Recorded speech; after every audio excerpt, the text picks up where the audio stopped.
Hey everybody, thanks for joining us here on YouTube. If you like the video, make sure to mage hand us a thumbs up and subscribe to join our content guild. Also, leave a comment in that comment section down below and let us know if this episode inspired you or if you would have done it differently. And don't forget to ring that bell so that the algorithm goblins notify you whenever we drop a new episode. You can also attune to us on your podcast platform of choice and check us out across the plains of social media. Enjoy the episode! Look, we know exactly what I've got to do. Fantasy Indiana Jones. Find a thing that weighs about as much as the helm, and I pull out my tankard of half-poured ale, and I'm like, we've had a good run, but I think it's time to say goodbye. And I, very carefully, I'm going to try to swap the helm for the ale. Yeah. You might have to drink a bit to get the weight right. I'm already drinking it before you suggest that. Oh, sweet nectar of the gods.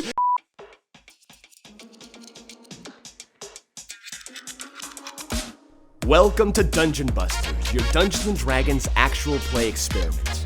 I'm Diego, a professional dungeon master and actor.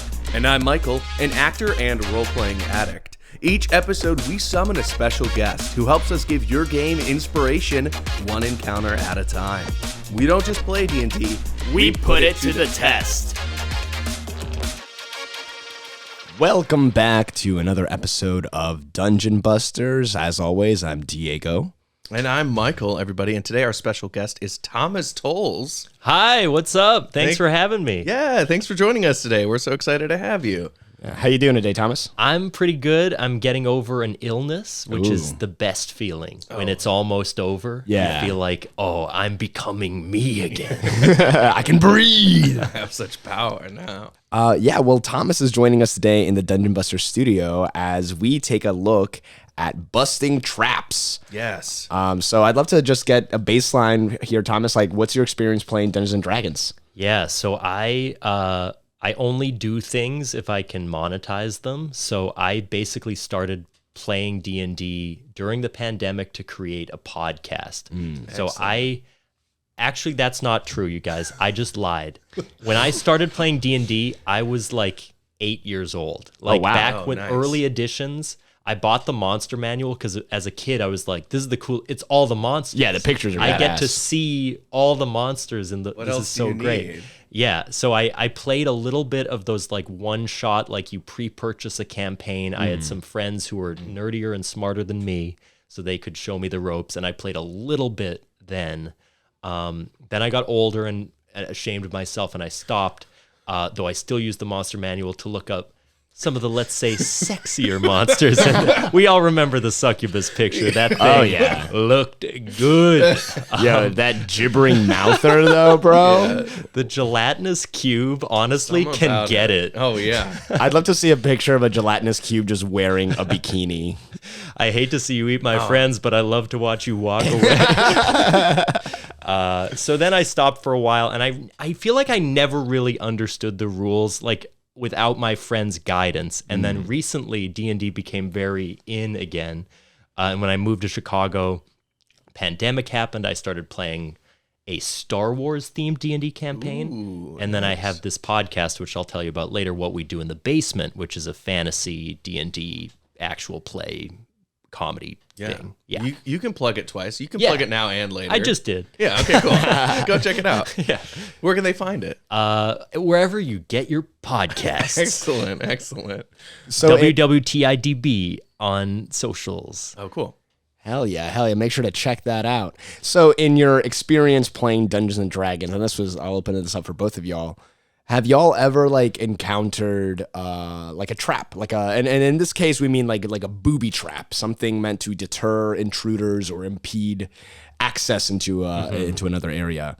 Anything that from your playing memories that comes to mind? Yeah, absolutely. I think traps are really fun and interesting. I feel like they're the time where DMs get the most excited because they're like, you forgot to check for my secret scheme. Yes. And then they pull something. What I like about traps is that it's like kind of combat, but it's also kind of puzzle solving, which is fun. And one encounter I remember from our podcast that I just plugged was where we had a trap and we used it to like kill the monsters in the room. Oh, cool. So we shoved his head into the trap. Sorry for hitting the microphone. We shoved his head into the trap, nailed it second time, and then he was stuck in there and the like razor blades were cutting into him, and it was very, very fun. Oh, excellent. I love that. Excellent. How about you, Michael? Yeah, I think I've played traps. It's been more like, the chest with all the gold in it is booby trapped, and you might get like poison spray, or I know in a campaign I was playing recently, we had to like cross this chasm that was like it was more of like you don't know if it was like a sheet of ice over this chasm and you didn't know if it was going to break or not, so it was less of a trap and more of a Like a hazard. but still scary. Yeah, still scary. I feel like it had the similar mechanics to a trap at least. But as far as like, I feel like I've never experienced a trap that I felt like would kill me. Yeah. And like this is supposed to take a little bit of damage from me, so I'm not at full health when I fight the big bad guy. Mm-hmm. So I feel like, I've never felt like super threatened by traps. Interesting. Yeah. How about you? Have you felt threatened? I feel like the way I play D&D is I like getting my character in trouble. So if there's a trap, it's usually fun to like deliberately mess with it or risk screwing it up. Yeah. So I wouldn't say I'm like, oh, this is going to kill me. Although sometimes I like I don't know if this is a trap, but like an alarm system in a place you're exploring where it's like, if we screw this up, 100 guards are going to come in and we're going to die. So that can be fun when it's like, how do we get around this thing? Mm-hmm.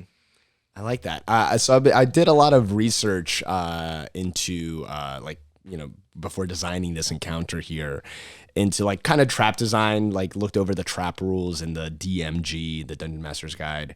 And the thing is that there's a little bit in like the official books, but there isn't a lot, especially not a lot that like shows you like a trap up on its feet, or even has like a common way of like designing the traps. It's a lot of like, here's some kind of rules and like kind of just make it up like as you go. In my own personal experience, I've never really thrown a lot of traps at players, and I've never had a lot of traps thrown at me when I've been playing, mainly because I think the reason I haven't done them is because sometimes it can feel cheap if it's just like you're walking down the hallway and, oh, you didn't see that tripwire?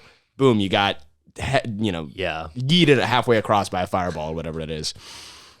Yeah. So it can be like, I really have been delaying putting traps in my games until a way that I could like feel comfortable doing them in a meaningful way that didn't feel like it was just like, okay, like everyone's going to have to always be checking perception checks. Right. Like every single room they have. So that's kind of where I'm going for in this encounter here. But before we talk more about that, why don't we head over to the Dungeon Busters lab and get down to it? Ooh. Yes. Entering the lab now. Yes. Hell yeah. So we are in the lab right here. And first, before we get started, let's get to know our characters. So ahead of this, I told y'all that we'd be doing an encounter centered on traps, and I asked both of you to build level 12 characters. This is exciting because I never run an encounter or a session for players of this high a level. So I'm very excited to see how this merges with everything I've learned about traps. Mm-hmm. So why don't we go ahead and introduce these characters, kicking it off with our guest here, Thomas Tolles. Yeah, so I've never played a level 12 character ever. Oh, so excellent. I'm intimidated by my own guy. Like, he's better than me. His name is Schlepp Haimnech. Yes. He's a Lightfoot halfling charlatan. Ooh. He is a monk with sort of the drunken master style. So this is the kind of character that I like to play, where they sort of get into trouble. They're kind of good at worming their way out of it if they need to. I don't know that he's going to be amazing at avoiding traps, but I think he's going to enjoy playing the odds. He's a bit of a gambler, interested in the luck of the draw, and he feels like his number's about to come up, so he's willing to take some risks and bet big, and we'll see what happens. He's basically the Adam Sandler from Uncut Gems if he was a halfling. Fantastic. High risk, high reward. Okay, excellent. I'm playing Elisandra Starr, or at least that's how most people know her. Some people call her Sandra, but those who really know her, no, that's not her real name at all. She is a human rogue. She started nicking things to help feed her sisters, but now is looking at bigger and bigger scores. She is 5'4", slight of frame, dark black hair. She is a rogue trickster, so she always has a bit of a trick up her sleeve. I feel like our characters are going to get along very well. Oh, yeah. Sort of the let's get into trouble and then get ourselves out mentality. So, yeah, I'm really excited. I have played a level 12 character once before. It was in the longest campaign I've ever done. And we hit level 12. Nice. And then that was like the last level to fight the big bad at the Cool. end. So I'm excited to be level 12. We're pretty badass at this point. Yeah. Hell yeah. Awesome. Yeah, welcome to the table, Elisandra Starr and Schlepp Haimnech. Beneath the ruins of an abandoned temple of Regalis is a network of tunnels and chambers that haven't been seen in centuries. Legend says that at the heart of this holy site is the fabled Helm of Regalis. If the legends are to be believed, the wearer of the helm is able to perform miracles, such as filling a room with holy light, striking fear into the hearts of sinners, and can even make the wearer invulnerable to damage, to name a few. Even if the stories have been overblown over the centuries, the helm is sure to fetch a high price for the right collector. And on this moment, this is where you find yourselves. Cobweb sheets melt away at the touch of your flickering torch as the dust settles in this long stone hallway. The light of the flames reflects dully through the scourge of rust that eats away at the rune-scored sheets of metal that periodically dot the walls. At the edge of your torchlight, you spot a slumped skeleton covered in a thick blanket of dust. It lays in the midst of a patchwork of iron tiles, each inscribed with a brief phrase. It must have been centuries since the last true believer of Regalis walked these hallowed halls. What would you all like to do? Yeah, you said there's carvings on the walls. Do they just look like, ancient text, or is it some sort of a fun little riddle or anything like that? Yeah, you're looking, there's like some rune marks on like the walls. There's also iron tiles on the floor ahead of you that the skeleton is laying against. The ones on the walls alternate between just having different runes and sigils and other like decorative markings, whereas you can see that on the iron tiles on the floor, they're inscribed quite like with big bold lettering. And one of them that you happen to glance at says, "A good turn daily turns Regalis' favor towards you." And you can kind of see that others have like similar, like religious sayings on them. Okay.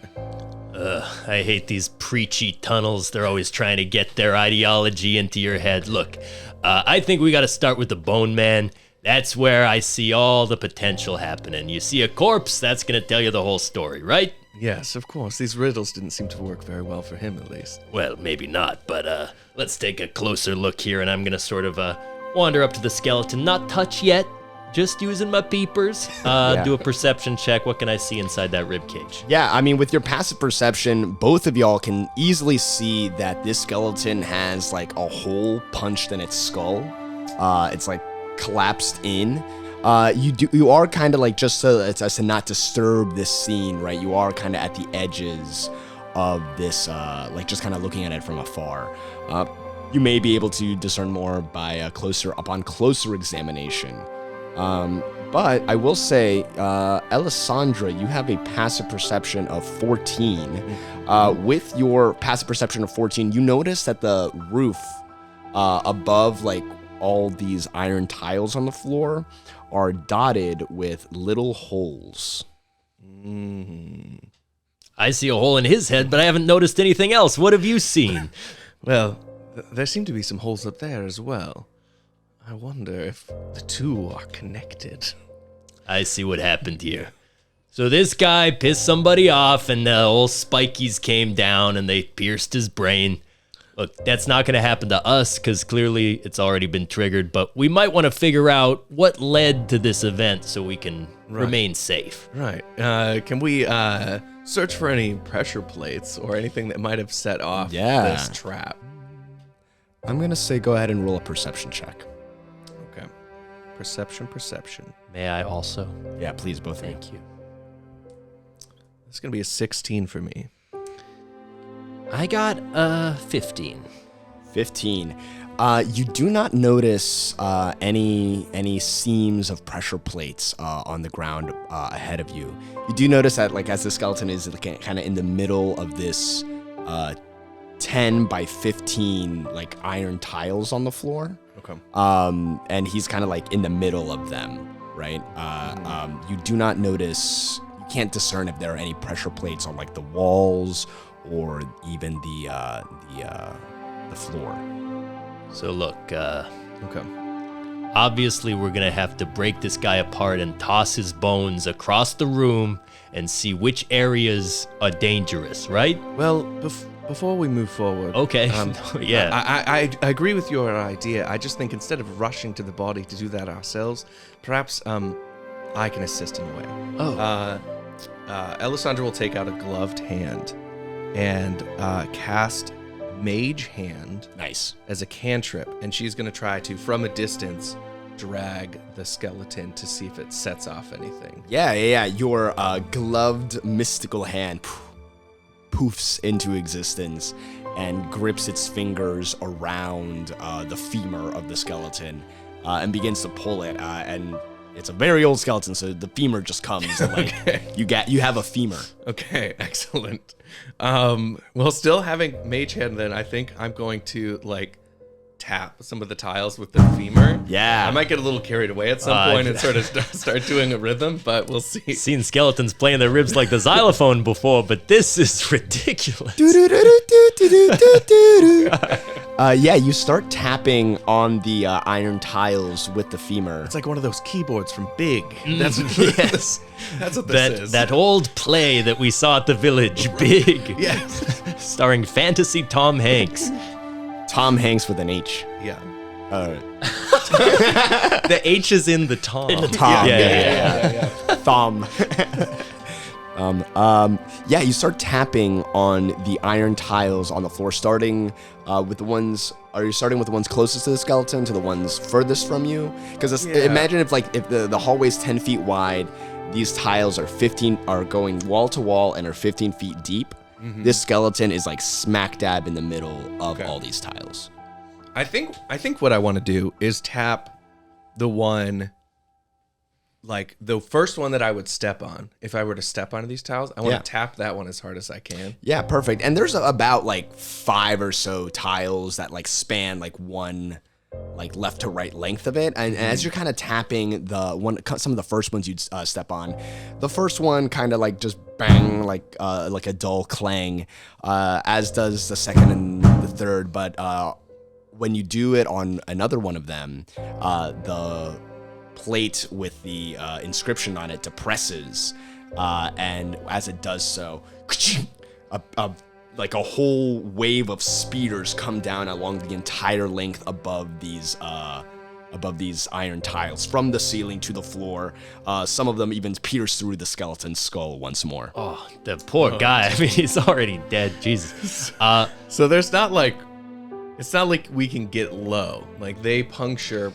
They come way to the ground. floor. Okay. Like they don't clang it, so they don't like maybe there's like an inch of clearance between the tips of these retracting spears. If this were a grid, how many tiles do we have to walk through to get to the other side? Yeah, it would be like 5 across and then I'd say 10 deep. Just out of curiosity, when the bad tile got triggered, was there like a little numbers around it, Minesweeper style? That's like there's one spike coming down next to this one, there's a 2 here, and it sort of like is filling in as we try different spots. It's not filling in so much as it is. It was the one with the sigil, right? They all have inscriptions on okay. them. So, and they all have like phrases, like short, brief phrases on them. Can we make out the phrase on the grid tile that triggered the spikes? Yeah, Perhaps it relates to those on the walls? the one that triggered the retracting spears, it says, "And honor thy god Regalis with offerings of brass and copper." Okay. So you think we got to appease this guy? I mean, Well, I wonder if it's the false preachings. Like, Roll a religion check. ooh, I'm onto something. shouldn't have skipped synagogue this week. You're on to something. Oh, I don't think I did because I got a 17. So you are looking across this tile, and you know it to be Regalis is a god that is common. Y'all have grown up the entire time like Regalis has been worshipped. He's one of the bigger gods, especially for like order, justice. Like heads of state really find a lot of like power in the symbology of Regalis, and you realize that this is false teaching. You remember even more so, specifically that the ways to honor Regalis are with marble and bronze. Wait, did I say bronze before? No, I said You brass. said brass. He hates brass. He likes bronze. Yeah, bronze Very and marble. minute distinction, but it could cost us our lives. Yes. With that 17, you also notice that there are other false teachings along this corridor, and you are able. With that, you were able to discern which of the tiles on each row are false teachings. So let's see. We're going to step on love thy neighbor. We're going to step on be a good guy. This one says, like, provide a bake sale for your local school kids. Turn the other cheek. Yes. So this is Yeah. great. And we're just weaving through, like, good advice. Yeah. Yeah, I say we go for it. I feel like we're like, oh, we got this. We definitely figured it out. I mean, there's definitely not two parts to this trap. So let's just move on ahead. And I start just sort of parading forward. I think I follow. Yeah. With the path pointed out by Elisandra, Schlepp, you are easily able to key into which ones are false teachings and which ones are true teachings of Regalis. And you are on the other side of the spear trap now, passing the skeleton who had the one that his foot is nearest on is a inscription that teaches, "And Regalis has no love for gold, for all is whole in his kingdom." Oh, so that's the false teaching? Yeah, that's the one that the does feet love of the skeleton are resting on. Well, look, I'm not exactly a religious guy, but love and gold, I can relate to that. I went to this orc casino the other week, and I mean, I didn't win, but the experience of playing was very invigorating. Yes, actually, I believe someone was asking for you. You owe them quite a bit of money. That's not important. I'm pretty sure the Helm is going to take care of that with some left over for my child support. Oh, that's good. Yeah. Right. I told them you lived on the other side of town, so I did send them in the wrong direction. That's good. That's Yes. good. Excellent. I think as we cross it and head to the next room, I'll mage hand throw the femur back to the skeleton. Oh, that's very sweet. It clatters, dung, dung, and then the spear strap go Gotta again stop doing that. as it lands on a It's just false. they've all got such a good tune, you know. Wonderful. As you continue onwards, there are no more iron plates that come across your path as you continue forward until you finally arrive at the threshold of a tall, domed chamber. Dusty oil glistens in a large, unlit brazier just inside the doorway. Through a curtain of bronze chains that cuts the room in half, you see 3 hallways, each blocked by a heavy, portcullis door. The chains are draped over the shoulders of 4 large marble statues and gather in bunches on the stone floor. Each of the statues depicts a figure clad in armor, robes, or nothing at all. There are 3 navigable paths through the chains between the statues. Well, it's a good thing these statues aren't made of brass. Oh, Regalis would not like that. No. Okay. So there's pot in the middle. Is it? I want to It's this old oil, but I want to light it. Like, I that's think- my instinct, I is to mean, light this thing. If I sees oil, I gots to light it. That's sort of one of my mantras. Yeah, I think, I think Can I just real quick? How is that statuary nothing looking? Yeah, it's got it's like a depiction of like a a man curved in a elegant contrapposto. His hand is arched in a very like distinct way.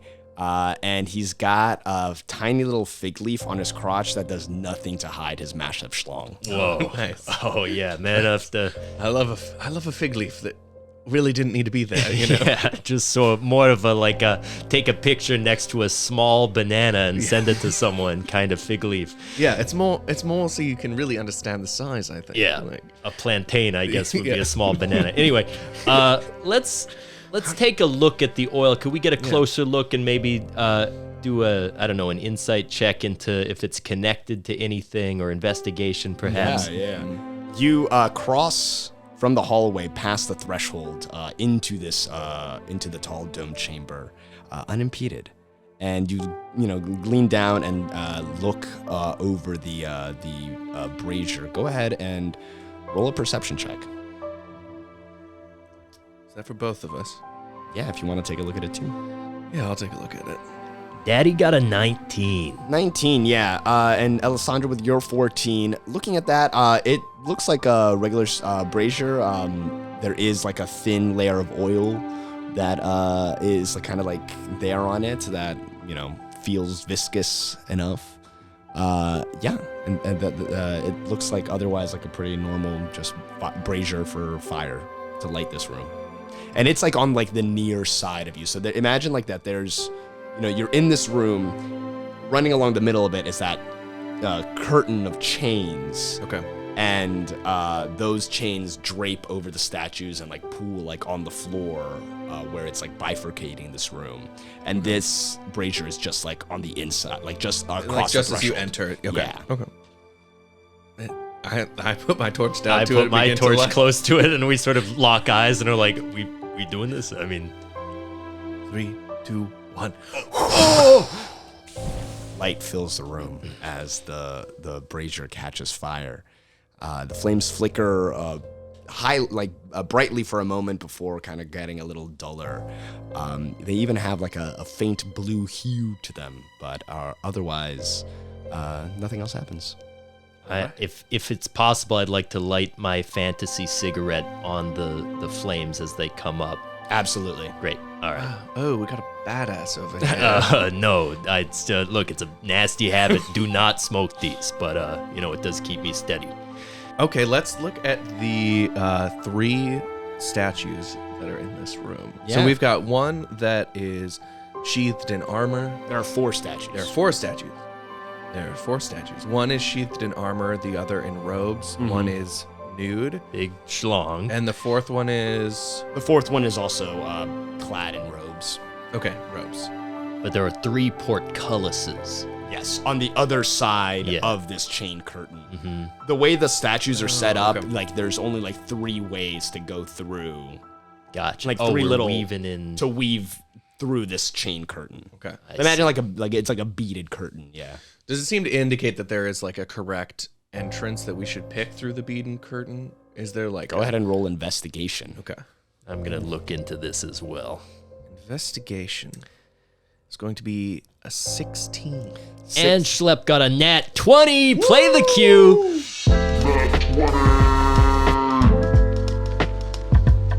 Yes. Nat 20. All right, with your nat 20, and you're just to clarify, you're just kind of looking to see if there's a right way. Yeah, it's not an important action. It would have been nice if I had been a little more direct about it, but that's okay. Yeah, I mean, there's no other way to go through this room. Like you can't even like the chains go from like ceiling to floor. Okay. And the statues go about like halfway that height, halfway up that height as well. Okay. The way the room is set up, you are kind of have to, if you're walking through, you have to walk between at least 2 statues to Okay. get to the other side. Okay. I guess I was picturing more like is there an X in front of 2 of them and a check mark in front of 1? Yeah. Or not as clear as that, but yeah, it seems like there's no indication of that. So, I think it's clearly a math problem. Robe plus robe equals armor. And then the nude guy is like 0. okay. I don't know how that helps, but I'm just throwing out ideas here. Okay, so 0 plus robe guy is armor. Mm-hmm. Then let's go. How about you pick one and I pick one and we'll see what happens. This seems fun. I just want to look. We nailed that last trap room. I think I feel like we got to get pretty solid. Get our hands dirty a little bit. Yes. And I also totally changed dialects entirely. Yeah. Well, hey, I've been swapping and switching. Look, we know both have multiple identities, so This it is kind of true. fits. Yes. I'm really drawn to this naked statue for some reason that I can't articulate due to the way I was raised. So I'm going to go real close. I'm gonna like shimmy right up next to the nude statue as close and try to go through the chain curtain if possible. I'll pick the opposite path. Okay. So that y'all know. Possible. So that y'all know, it goes naked man, robed woman, Oh, robed woman. armored, like undiscernible figure, Okay. and robed man. Naked robed woman, genderless armor, robed man. I'll go between armor and robed man, and you go through naked man and robed woman. Yes, that's correct. Okay. So this is number It's the 4 cardinal directions: north, red, west, altered, and red morph. I've always been told to, if when in doubt, head red more. That's right. So, which one are you heading between, Michael? And these are from left to right. The space between is going to be 1, 2, and 3. Is this like one of those door things where we should say 1 and then say no, and then go through 2 and 3 because then our odds are like 66%? Yes, yeah, the goat problem. Yes. So, Yeah, there is a car behind one of these places. yes! A Toyota Corolla! Well, if you're going through 1, because I know you're drawn to naked man. I am, but I actually have a quick idea I want to try first. All right. Just to see what happens a little bit, because, I mean, look, we saw the spike go through the skull. That could be really bad for us. That could. I've got a flagon of ale. All right. Right? I always have one with me. Yes. I'm going to pour a trail of ale from the oily lamp up to one of these doors. We light it. We see if anything triggers when the flames hit the chains. I've rhymed like 3 times during the statement, and that's cool. You should have said that's insane, you idiot. No! Dang. Well, I love that idea. I really don't know what's going to happen, but I Right. like the intuition. And Schlepp uses as little ale as possible because he really doesn't like to waste it, and makes a very thin line of ale from the brazier up to, let's say, the middle, number 2, in between red, west, and altar. So the armored figure and the robed woman, and put our torches up to the brazier again. Yeah, and light the... Let's give it a alcohol. try. So, you're doing this with ale, right? Yes. So, what is this? You're trying to light beer on fire? I imagine Yeah, okay. that made sense, but as I'm saying it, you're right. No, no, that's no. not oil. Your character takes if it like were a vodka. flagon of... Your character takes a flagon of ale and pours a line of it from the brazier to the edges of like the chain curtain, the threshold there, and it does nothing because beer isn't that flammable. Well, There seemed to be a fallacy in your logic, but I really felt bad about pointing it out. I wanted to let you make that realization for yourself. and it hurt more that you waited. So I understand you had good intentions, but it did really humiliate me to try that and waste my most precious fluid and not achieve anything. What, do you have some oil or something normal we could do this with? Oil? No. I mean, I suppose I have like, I technically have like a medical kit, so I could take like a bandage. You know what I've Perhaps? got? I've got a bunch of disguises. I'm a charlatan. Some of these I haven't worn, so let's say they don't exactly fit after my latest ulcer. So we're gonna lay some of these clothes down. Clothes are flammable, right? I'm not okay. Great, as long as I know the Make basics. sure to douse them in ale. That makes them more Get them flammable. real Them wet. super soggy. No more ale. I take a swig of ale to recover from my embarrassment, and I make a little rope of clothes from the brazier up to door 2. Great, yeah. All right, so you lay the clothes from the brazier to the chains between the robed woman and the armored figure. As the flames lick at the chains and burn away your clothing, there is no discernible effect. Yeah, I'm gonna stop burning my stuff now because it seems... It was a good idea, you know. Yeah, The all right, fire well. has some interesting properties. Perhaps... I'm wondering if you either walk through one side and I walk through the other, or one of us walks through. Maybe if both of us don't die. Let me try this. I'm gonna go up very close, and I've got a quarterstaff, which I don't really need because my fists are my real weapon, right? Right. I'm just gonna poke it through the chains and wiggle it around. Yeah. And then if that's all good, I'm gonna go right through. And if I die, you'll know not to go where I went. Right. That sounds great to me. Awesome. All right, which one would you like to do that on? So yeah, number 1, right next to Nudie. All right, schleps over between the nude statue and the robed woman. Wielding your quarterstaff, you poke it through the chains and kind of wiggle it around a little bit, causing the chains to rattle and dust shakes off of them.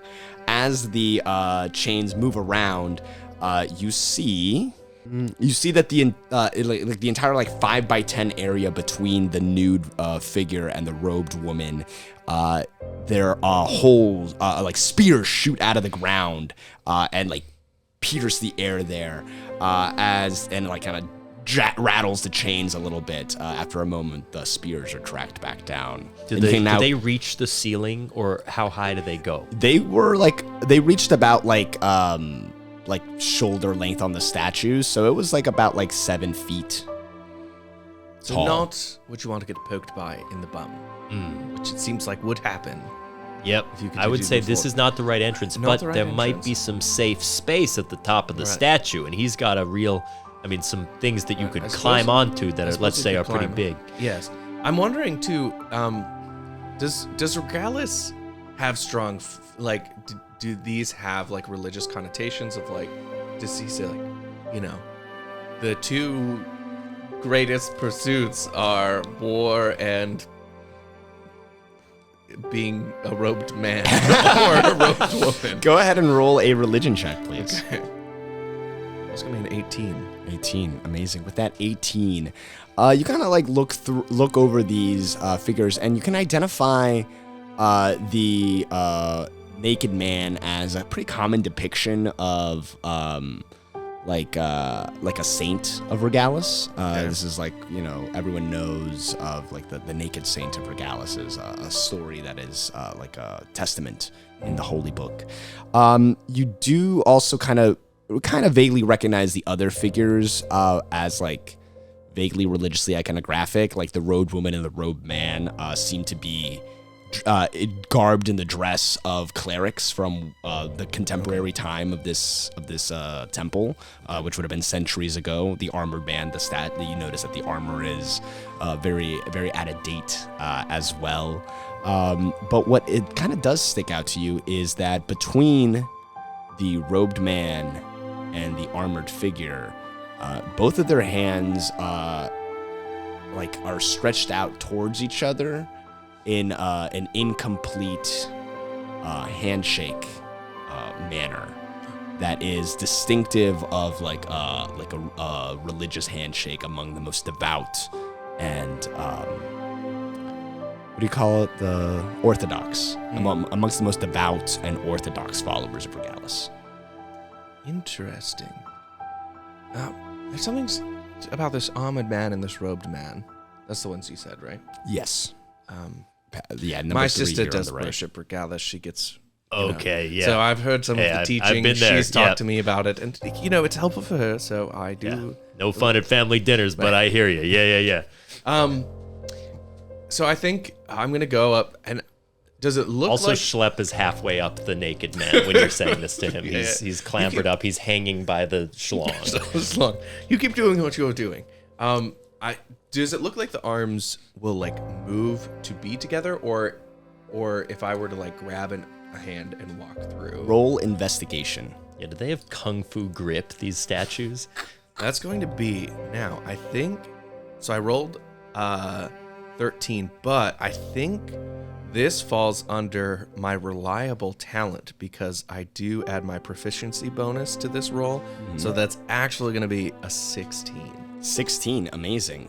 And what was this feature again? So reliable talent, by 11th level, you have refined your chosen skills until they approach perfection. Whenever you make an ability check that lets you add your proficiency bonus, you can treat a d20 roll of 9 or lower as a 10. Great, so rather than rolling a 7 plus 6, you rolled a 10 plus 6. Yes. Awesome, bring it up to a 16. Yeah, with a 16, looking at it, you don't see any like seams or in the marble or anything that would suggest that these hands are movable in any way. It does seem to be carved of solid marble. These statues are also like 8 feet tall. So they're you would be like kind of passing under their hands. That are outstretched towards each other.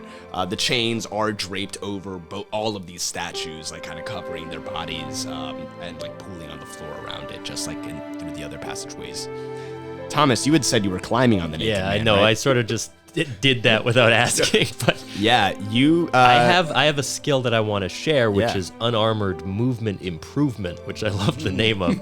But I can move along vertical surfaces and across liquids without falling during the move. Now, I was sort of joking that I was half climbed already, but I wonder if it might be possible to scale the statue, go to the other side, and avoid the spears entirely.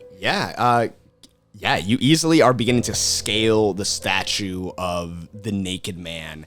As you're kind of going on top of it, some of the rustling that you're naturally doing, like disturbing the chains that are draped around it, cause chains to move and kind of like pull differently on the floor, rattle around, and it causes the spear trap to trigger multiple times as you scale it. But by the time you are at the apex of it, it is triggered again, the chains have settled, and the spear trap has retracted. You are now 8 feet up amongst the chains. The 3 doors with portcullises are on the other side of you, or are like kind of before you. Well, I made it partway, and now there's another mystery.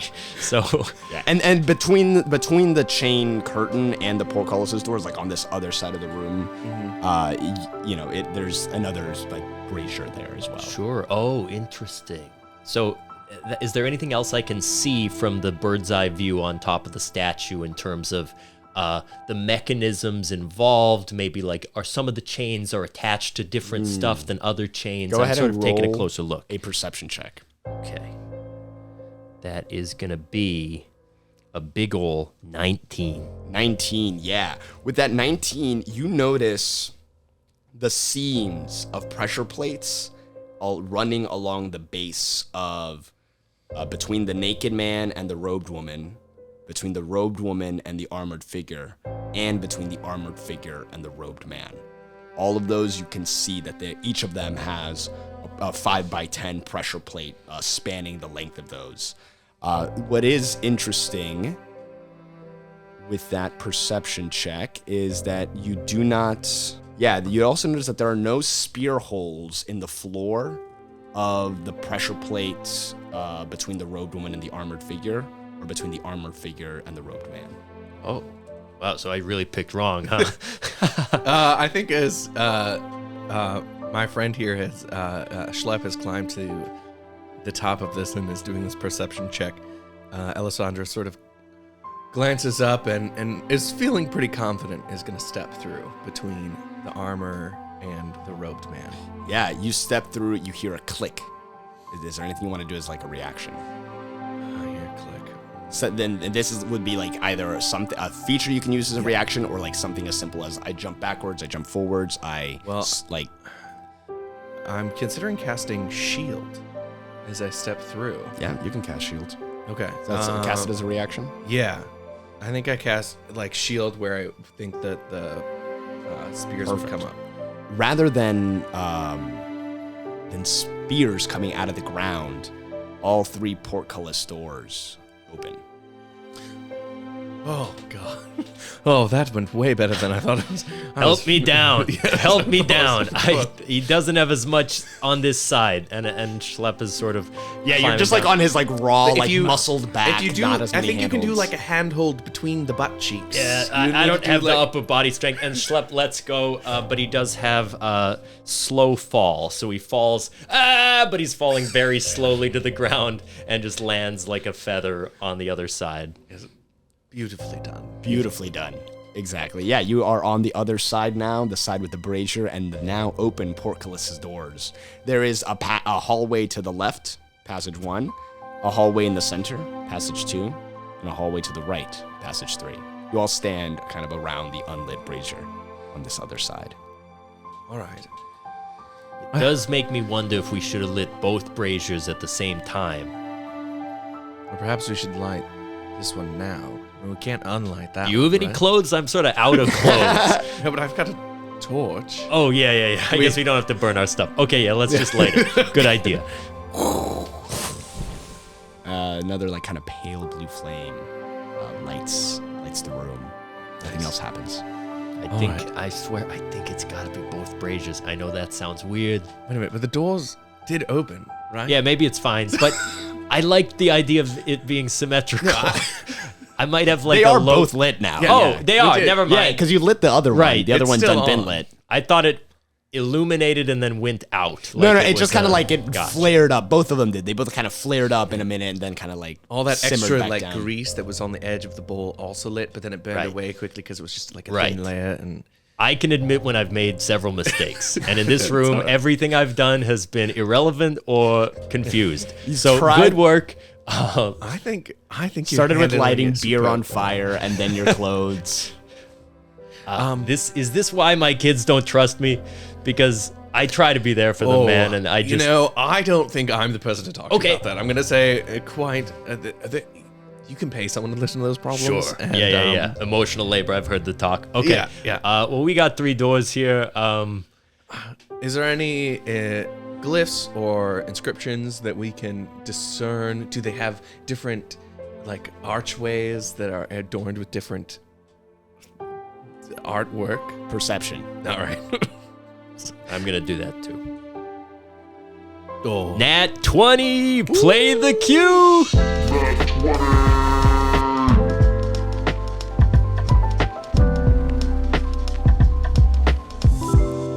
Atop all 3 of the hallway thresholds, you see a owl, like kind of like a stone owl embedded into it, like carved above it.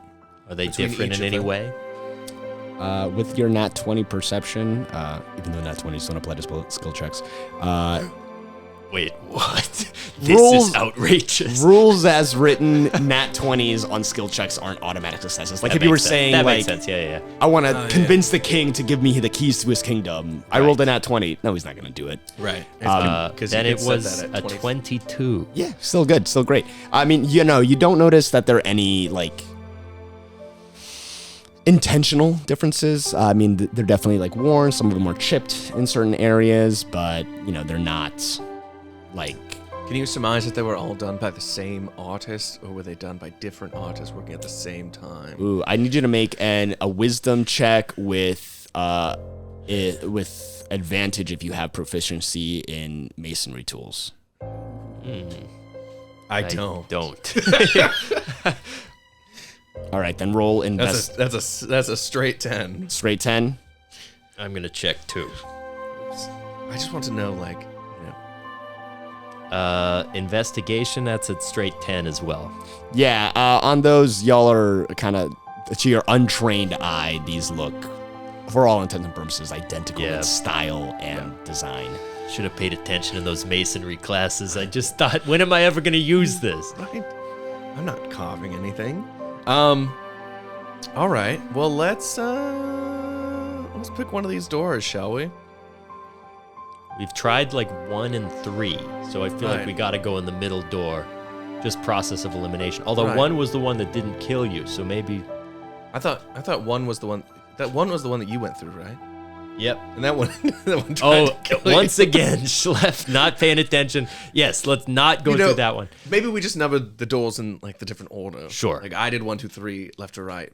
But maybe, do you read Let's right do to left? 2. That's the same on do 2. both. Yes. Yeah, we'll go in the middle. Yeah, let's go through. Door And yeah, I number do 2. read right to left because, the Torah, it's kind of written that way. Oh, okay, cool. The fantasy Torah. The fantasy Torah.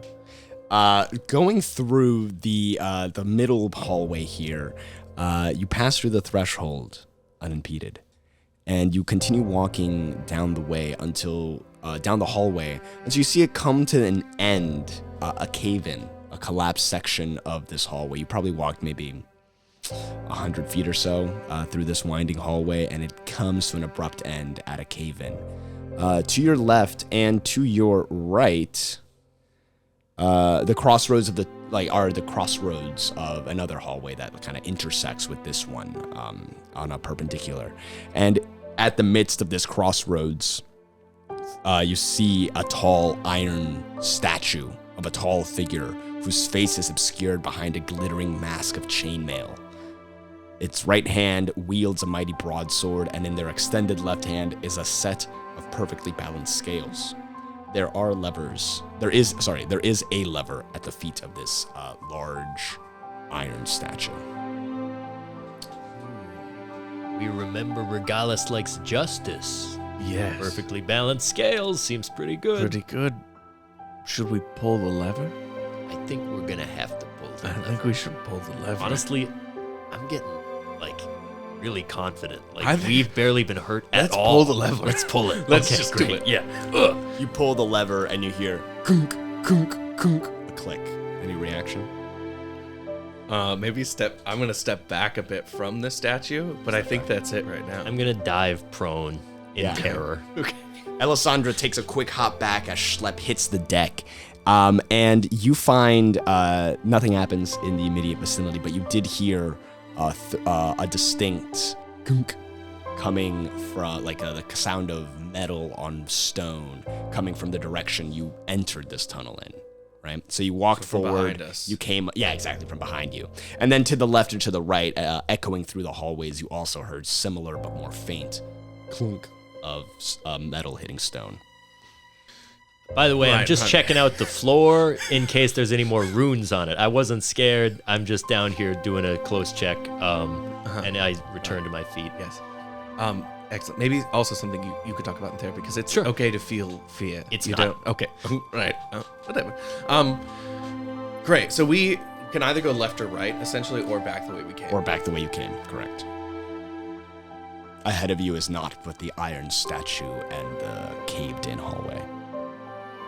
I think we gotta go deeper. I mean, Right. I'm just trying to see if we should. I got an idea. great. Just because I'm a little nervous about what might be coming behind us. Oh. Do you want... I could cast Alarm behind us to see if anything comes down the hallway from whence we came. It will take me 1 minute to cast. Do you want to... I got nothing but time. Let's go. All right. I'm going to take a minute to cast Alarm in the pathway behind us in case that naked, not bronze, brass statue comes after us. Great. What does a casting your alarm spell entail? How do you flavor it?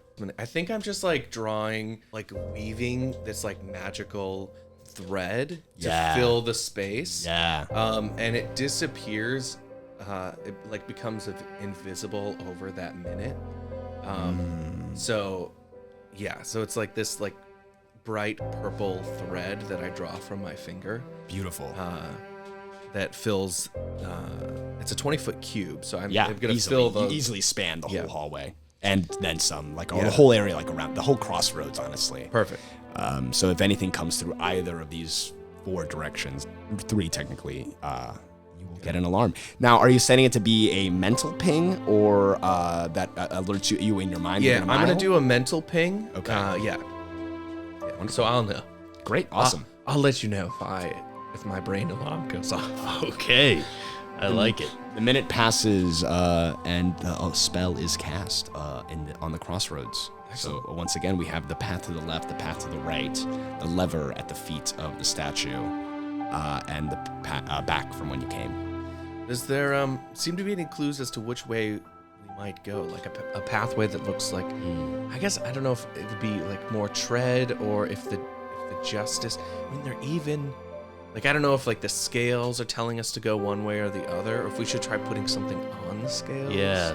There's nothing else in the area, though. It's pretty empty. No, wherever this, hallway ended, right, is blocked off by the cave-in. Go ahead and roll an investigation, Michael. And Thomas, go for it. It's going to be a dirty 20. Dirty 20. And mine is also pretty good. A 18. Yeah, with those checks, there's not really any, like, distinct wear that shows, an apparent path of travel here. Again, this is a centuries-old temple. The floor is made of stone, so it has gotten worn away from people walking through, but not as, you don't see footprints, you don't see, visitor center arrows. I'm going to pull out a couple coins and put one on the right side of the scale and just see what happens. Yeah, climbing up on the statue.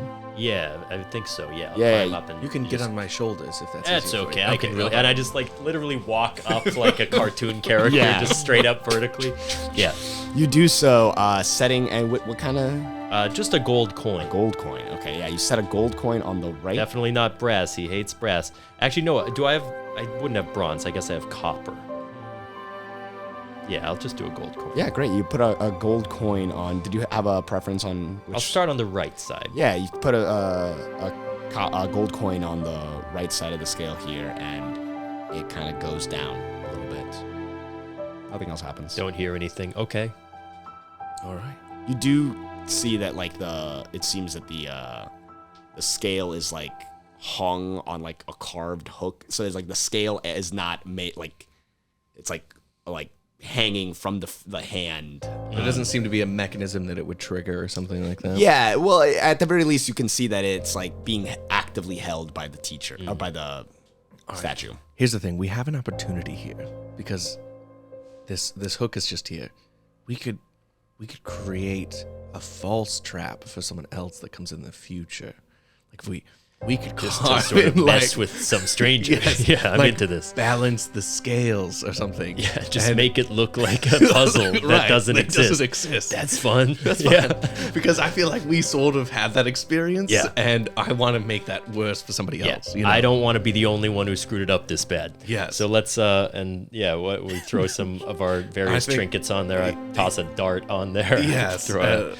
an arrow, and I don't know really what else I have, but I'm gonna drop my one of the pieces of fine clothes that everyone gets at level 1, seemingly that we don't really use. So I'll just put that. I don't. I'm an urchin, so Oh, okay. I don't Well, have any I'm fine sorry. clothes. But I'm glad you do. Yes. Yeah, we'll leave one of these nobleman's robes up here.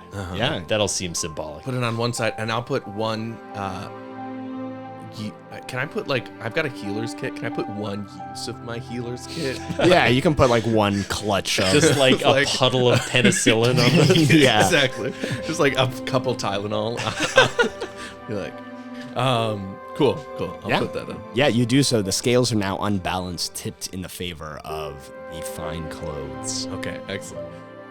That's Great. great. That was fun. Yeah. It's nice to take a break sometimes when you're dealing with all these stressful puzzles. Yeah. All right, left or right? Flip a coin. I think right is always right, but I do love a gamble. Heads we go right, tails we go left. What do you say? I like that plan. You want to say D4, odds we go left, evens we go right. Yeah, absolutely. Odds we go left. So we go left. All right. You begin walking to the left, and it's a narrower hallway. This one's like 5 feet across and maybe only 8 feet high.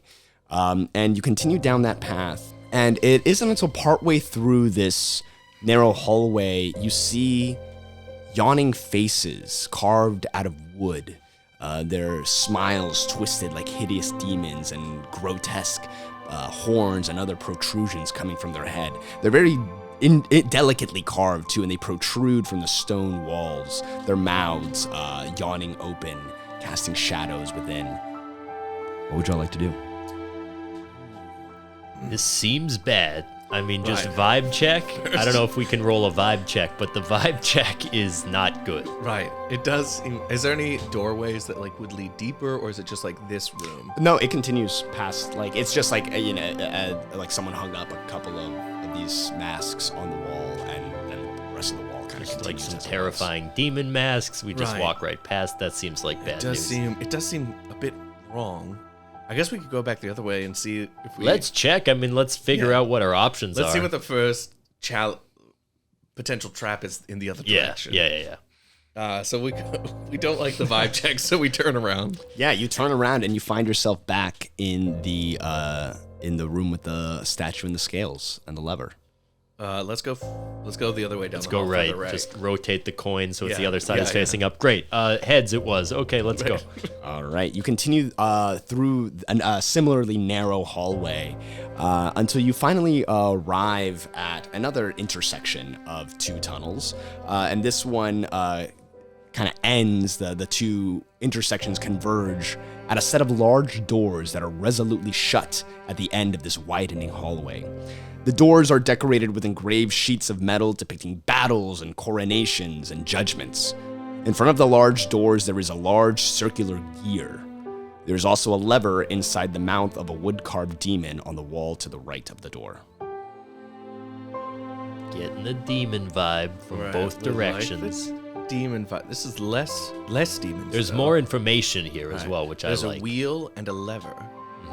Some of the simple machines are represented here. Yes. You just need a Just pulley. wait till you see the inclined plane, motherfucker. Right. I suppose we can see what happens if we pull spin the wheel. Oh, okay. No, we're really not on the same wavelength. We already pulled a bunch of levers today. That's why I was thinking maybe spin the wheel. Spin the wheel. I think I'll go up and spin the wheel. See what happens. Yeah. I'm gonna take a defensive stance and prepare to dodge. Spinning the wheel, you hear it click as it ratchets along until finally you feel it settle. And with that, the stone doors open inwards. Both of them? Both of them. And the demon with the lever, is that on one of the doors or is that off to the side? It's on the wall to the right of the doors. Okay. It looks like we picked the right thing. Yeah, we're nailing this. We're nailing this. That said, I am curious what happens with the demon lever. I mean, Pull it. aren't you? Just pull it. Look, we gotta find out We something gotta here. figure it Come out. on. Pull the lever. I pulled the demon lever. Yeah, you pull the lever and you hear a hiss as gas begins to emit from the handle of the lever. Through the door, through the door. You're going to have to roll a Constitution saving throw. Makes sense. Michael, was Elisandra near the lever? I think I was staying at the wheel to Perfect. I'm a little nervous that if I let go, it'll start to spin the other way. So I'm still holding it, and maybe trying to figure out which door to go down. They both lead to the same. Oh, okay. Two doors, two parts of the same door. Oh, okay. One opening. Yeah, saloon style. Yeah. What'd you get? Fortunately, I got an 18. 18. You choke and cough on this poisonous gas, only taking a mere 3 points of poison damage. Nice. Interesting. So this probably doesn't apply, but I am immune to poison. Yeah, and you're immune to poison. Oh. Great. That That- specifically does. Oh, it apply, does. yeah. Okay, great. Yeah, I was just throwing out ideas. Yeah. So being immune means you can't get hurt by stuff? Yeah, you don't Oh, take cool. any Okay, damage yeah, from yeah, it. yeah. Great. And I just huff the gas and I'm like, oh, I feel good. Yeah. A little bit of snot dribbles out of your nostril. These sinuses are long gone. Yeah. Wow, that's impressive. Anyway, through the door before it continues to spread. Great. And we'll head through the door. The grand doors open with a majestic thud into an intimate inner sanctum. Statues veiled with chainmail masks stare at the altar at the center of the room. An iron helm rests on a cracked metal altar. On the side of the room opposite you, a twisting staircase winds its way upwards. What would you all like to do? That's the helm. And we turn and we start fighting each other immediately. Yes, I suppose. Is there anything else in the room. Are there any more like braziers or not? There are bras hanging from the chandeliers in this room. God, the feminists got here first. Any more pits of fire that we can ignite, or There statues or anything like? Can you? Yeah. Like I said, there are statues veiled with chainmail masks that ring like kind of the perimeter of this room and are all kind of like designed to stare at the altar at the center of the room. What was the other part of your question?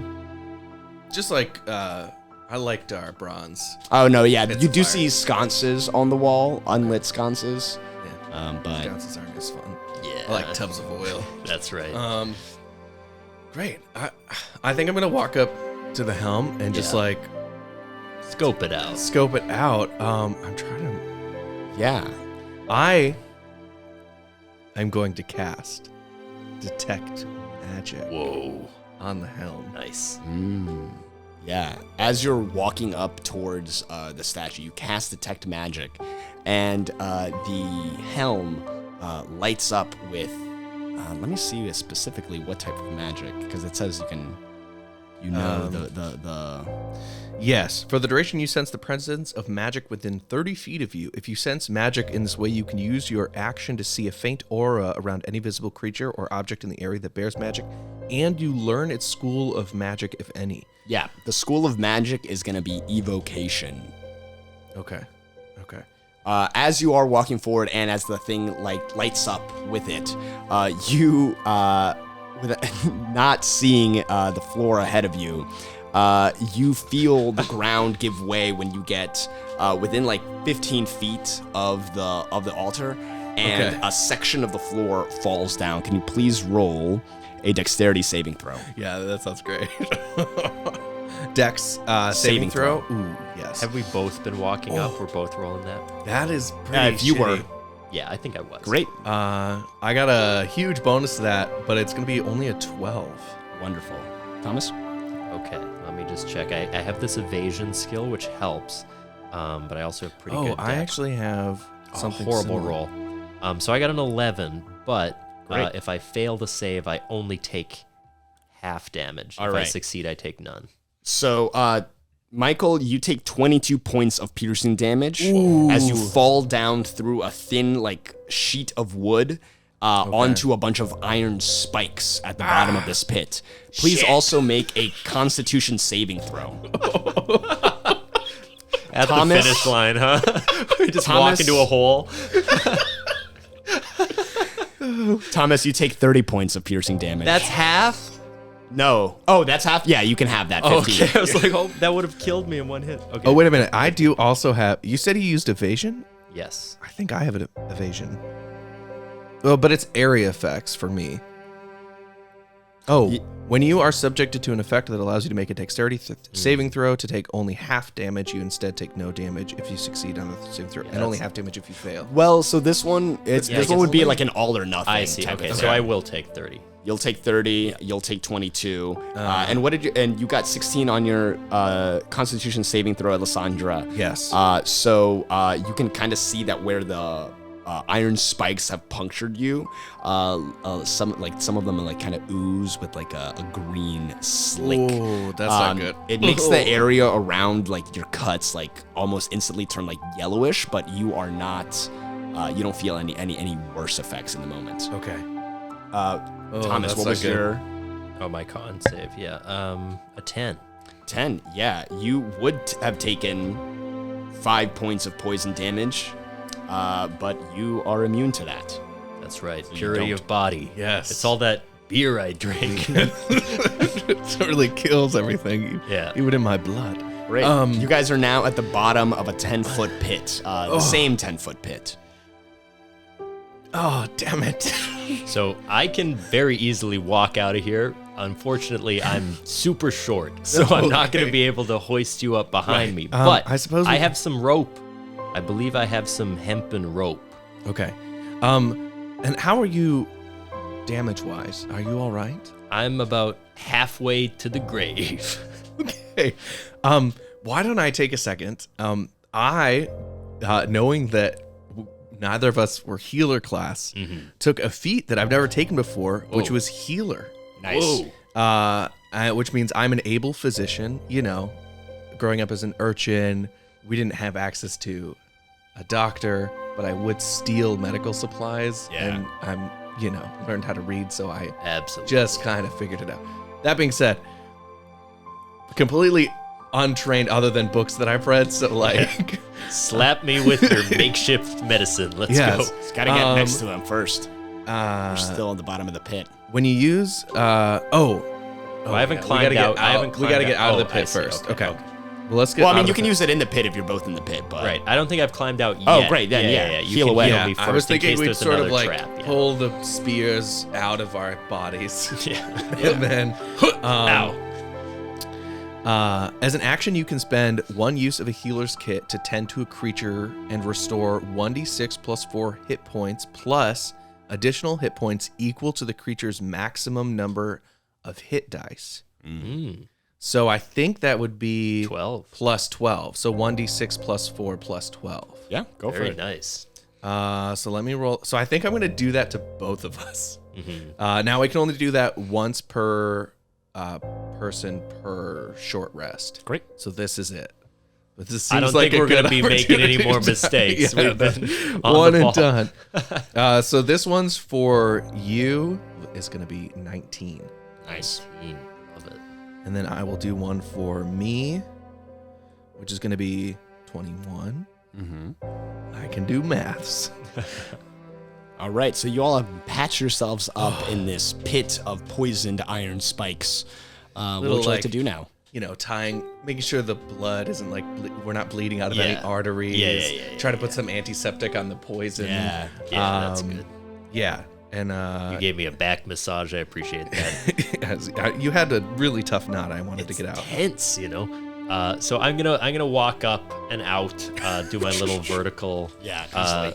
monk scroll, and at the top I'm gonna see if there's anything I could potentially, because I imagine you're much When larger you than me. exited the pit, did you exit I will on the exit side? back towards the way that we came from. Great. I think. Yeah. I am, I'm 5'4", so I'm a little taller than you. I don't know how tall you said you were. If you had a specific. I also have rope, I believe, in my adventurer's pack. So we could tie them together if we need more rope. I think I have enough length. I'm just wondering if I'm strong enough to lift you. You also have a high jump. You wouldn't be able to move like the 10 feet beforehand, but Well, what is my high jump? it would be your strength modifier 3 plus your strength modifier. Well, that's -1. Yeah, so 2. 2, yeah, you can jump 2 feet. Yeah. And half of that if you don't have a 10-foot running start. land I can right land back on the one spike foot. again. I don't have a good vertical, so so if you can get it, if the rope is dangling like just a foot above me, then I can reach it. But Well, I'm gonna look. Is there anything I can tie the rope to in the entrance area potentially? There's the statues that are this room has a diameter of 45 feet. The only thing that is kind of protruding in a way that it might be secure enough would be the statues around it or the altar that the helm is on. And how far away are the statues from where the pit is? The statues from where you are 30 feet from the pit, and the pit is 15 feet from the altar. Okay, let me see how. And now that you are standing up outside of the pit, you can see that there's a 5x10 panel of this floor that has fallen down. And Does it look like there's a clear path to the sculptures, or is that floor repeated and there might be other well, you ran hazards across on the room and nothing else happened. When Sure. when you ran towards Okay. the altar, you didn't trigger anything else. This was the first impediment you noticed. So I have 50 feet of rope. I feel like if it's 30 feet away, I go to the statue, tie it up, toss it in the hole. That's enough for you to climb out. yeah, Let's perfect. attempt that. Yeah, I'll great. climb out with your rope then. You do so, though, rope secured around one of these statues wearing a veil made of a glittering chainmail. And the slack of the rope pulls around your feet at the bottom of the pit. Nice. Athletics to get out. 5 or higher, you do it. Excellent. Oh, athletics to get out? I can help. That's an 8. Oh, An that's 8. okay. You, like, just the worst, like, gym class I've got no student. upper body strength. I'm just like, This is taking even longer than that alarm spell. How long are you gonna? Okay, here you know, come. when you talk, it makes it harder. Okay, if you could just shut up. Just you sort of have to hoist and then use your legs. Okay, whatever. All right, you come around and are now hoisted up on the same side as Thomas on the kind of towards where you came. So is our collapsed section? Is it like I'm picturing like a ring of statues, and then like a moat of spikes, and then the helm, or is it just like a section where the spikes come down? Yeah, so take a look at, here, I'll just draw a little depiction of it. So if this is where, if the altar is at the center of the room here, Yep. then you have triggered a set of spikes, like kind of in this area here. This is where the floor has fallen through. Okay. So just And the statues are all like just on the edges of the room. oh, okay. So that far away. Yeah. There's nothing else between the statues and the altar that you notice. Okay. So I can't tell specifically if there's like a moat of spikes around the altar, or I don't think. How are you trying to tell specifically if there's a moat I of think I would- spikes around it? I think.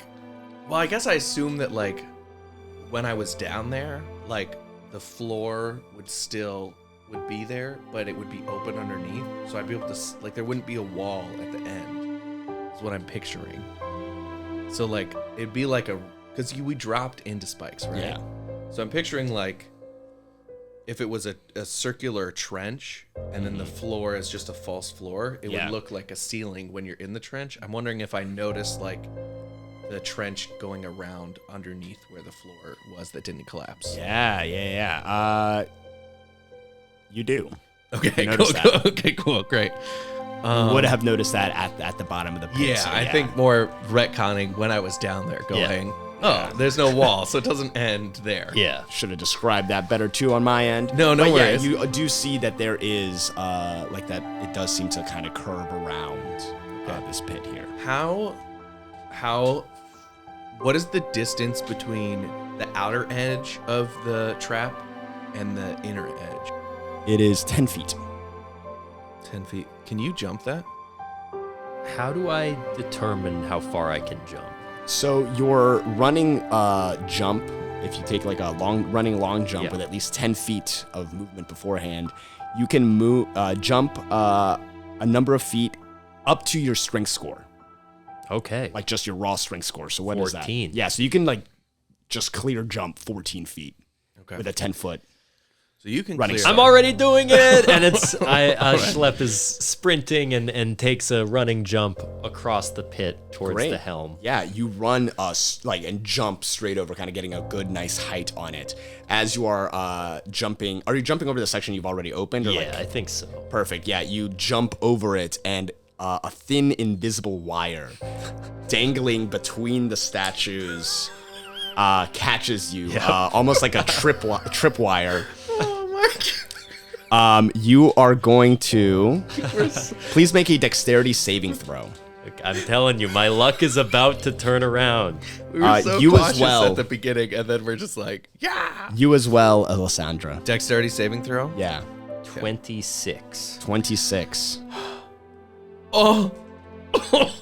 That's a 1. Oh, I have a skill that Oh? allows when you roll a 1, it's called Bountiful Luck. You can roll again, but you have to use the new roll. Okay. All right. Well, I'm going to roll again then.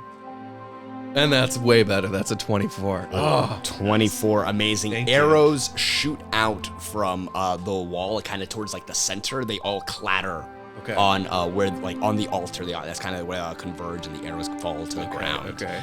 None of you take any damage. Nice. But you do, since you did get caught on the tripwire, you also fall back down onto the spikes. No!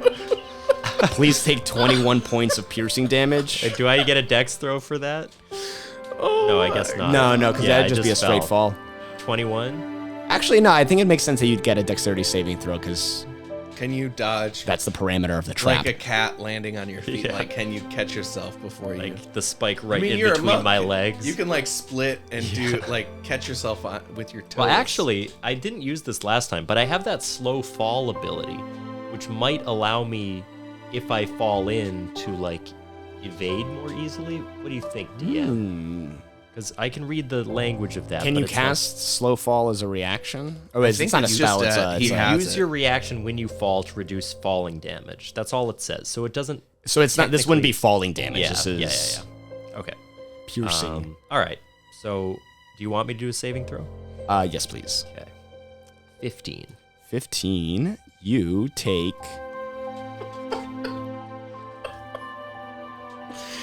Man.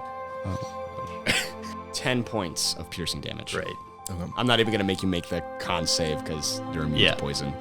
You are now back at the bottom of the pit. Bad news. I'm down here. Well, I think there's still a rope for you. Yeah, I'm gonna walk up the other side. I don't think I want to make that jump again. Okay. So all right. I'm gonna do my vertical stroll, but this time towards the altar, and try to get out that way. And you know, before I do that, I would like to just take a look if there seems to be any other wires or like secret runes or cursed amulets or anything Yeah. that I didn't notice. the Go ahead and first two roll a times. perception check. Okay, great. Let's see. We got a 14. 14. Yeah, with that, you do not notice any other wires besides the one you're already aware of. Okay.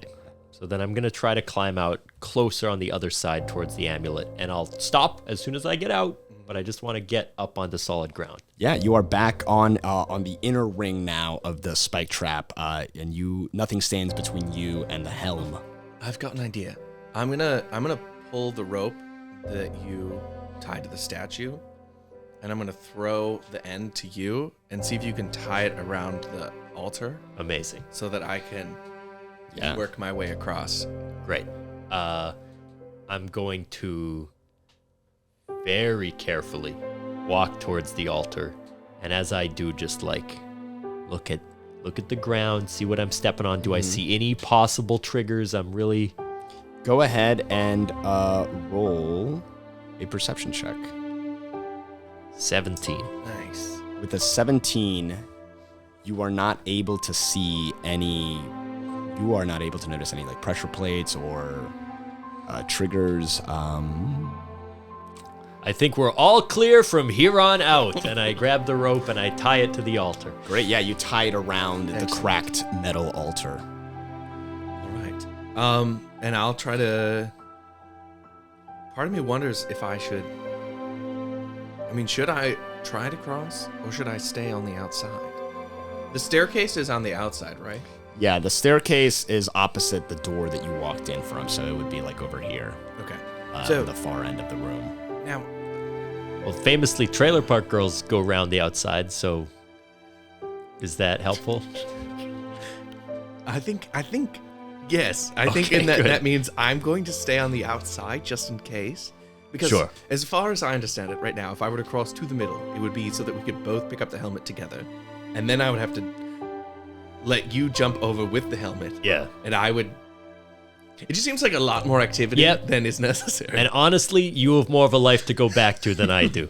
So I'll get it. I'll toss it to you. If I get crushed or something, hey, I've had a good run, right? I feel like either my luck's going to change or it's not. And I approve this plan. Right. I look at the altar. Does it appear that there is any pressure or weight assigned to the helm that will be noticed if the altar is changed in some way?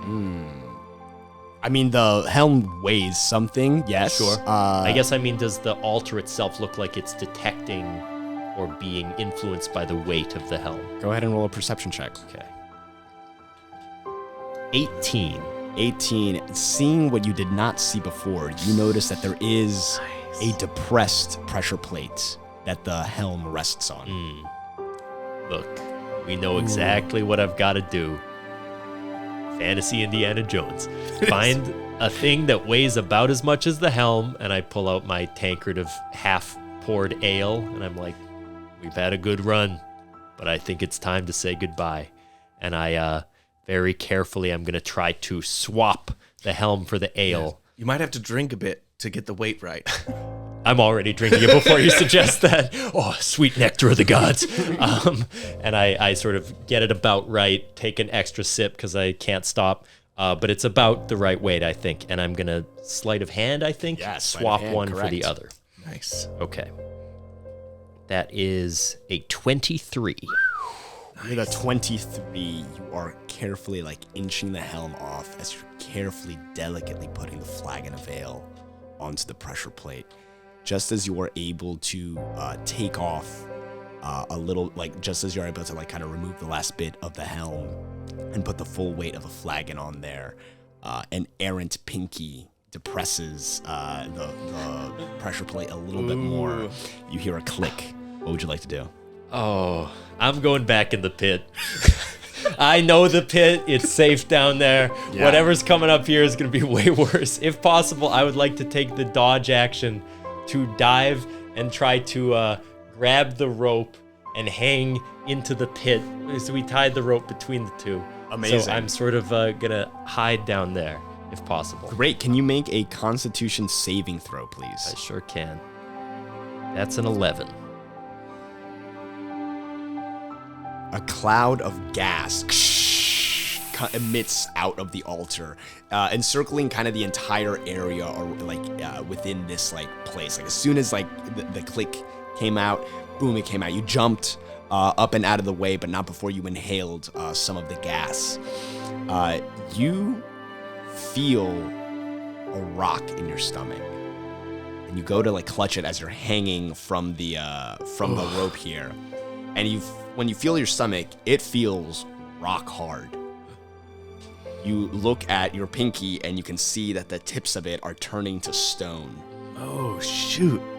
You are now hanging from the thing here. You have the helm. Can I still speak or move? To what extent? Right now you are still you're just restrained. So this means. Oh, maybe I should have looked. You said when I did detect magic, it was School of Evocation. Mm-hmm. Maybe I should have tried to remember what that school was a bit more. So effectively, your speed is now 0 as you're dangling from the rope. Attack rolls against you have advantage. Your attack rolls have disadvantage. You also have disadvantage on dexterity saving throws. Mm-hmm. Okay, and he is. So it's good that I'm hanging above the spikes, but I can toss the helm to my friend if need be. Yeah. What was the what did they say the helm could do?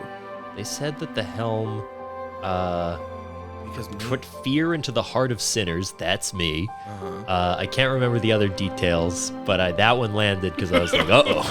The other ones you recall are filling a room with holy light and making the wearer invulnerable to damage. I mean, and there are hundreds of different stories. Everyone's grandpa has a different story about, this is what the Helm of Regalis So can I do. should put it on. That's what I'm thinking is you should put it on because maybe it will save your life. Yeah, and I will, and I'll put the helm That over will myself. turn you entirely to stone. And I'll be one of these statues with a big hog, and honestly, not a bad way to go. You put the helm over your head. Within it, you can kind of see as you put it on, within it, obscures your vision entirely, except for some archaic words that come through, are magically visible on it. You think you would need an extended amount of time to study this and be able to attune to this item. I see. To be able to use the head. Great. So you've got it on your head. I'm blind. Yeah, you are blinded and restrained. I can't move and I'm blind. I'm gonna need you to roll another Constitution saving throw. My God, I don't think so I have bad. anything to Ooh, I got a 2. No, You see Thomas as he's like, I'm blind. Sorry, I'm going to use my inspiration to roll again because a 2 seems really, really bad. Go for it. 18. 18. Nice. Great. Yeah, you feel the pit, the rock in your stomach melt away a little bit, and you can see movement return to your petrified pinky. It seems like the stone is no longer creeping along your skin. Oh, is it retracting entirely? And you're retracting entirely. Okay, great. Then I can just move again, and I'll follow the rope and climb out onto the other side by Elisandra. You do so. Right. Are you all right? It seems That was bad. it sounded You bad. shouldn't have let me do that. I didn't really know what was But yeah, sure, happening. we'll share the value of the helm. That makes sense. Jeez. Listen, I bandaged you up after you fell on those spikes, and That's you true. went ahead and fell on them again. I didn't. Yeah. Great. Let's. Hurt people often return to the patterns that hurt them in the first place. Did you ever think about that, Elisandra? You're very wise. In this instance, that makes a lot of sense. Yeah. We should probably get out of here. Yeah. I assume the staircase. This seems like exit. So let's go there. So this might be the end of the trap dungeon. I think we might have done it, and you're not turning to stone anymore. That's great. Nice. And we hold hands, fingers interlaced. Yeah. As we I walk. make sure there's no, it's not the hand, but that's slightly still stone. I'm like, I'll hold your other hand. Yeah, you switch sides. Yeah. And we walk towards the staircase. We said 60-40, right? Yeah, unfortunately, we agreed to that. Yeah, you walk towards the staircase hand in hand, walking in unison, the helm clutched under the arm of Schlepp Haimnech. And as you take your step onto the second step of the staircase, you hear a crack. I knew it. Can both of you please roll dexterity saving throw? Yeah. Part of me wanted this to happen. I know. I was like, we should check, but also, Okay, so I got a 1, but I also have that luck skill for myself, so I can re-roll. I got a 13 plus 8, so 21. 21. Yeah, you are able to jump just off of the pit, kind of backwards, as you hear Schlepp with the helm under his arm. Before fall, you hear a splash, and there's just darkness around you. You fell 30 feet, Schlepp, and you are going to be taking. Wait, Slow fall. I do have slow fall, but hang on. I rolled a 1, but I get the luck, so I can re-roll. Now, my roll is still bad, but it's only a 12. Yeah. Do I fall? Yeah. Okay, so great. Got it. Right, you can see. I forgot you can see what I rolled. It's good to double check, though. Yeah. Yeah, you take 11 points of falling damage. So it'd be slow half to 5. So, great. Okay, 5. And as you're moaning and kind of clutching yourself at the bottom of this pit, you can kind of see the pinprick of the torchlight above you. But you are now in this watery dungeon, and you hear disembodied moans coming from the darkness. I'm gonna be fine. And that is where we'll end our adventure. All right.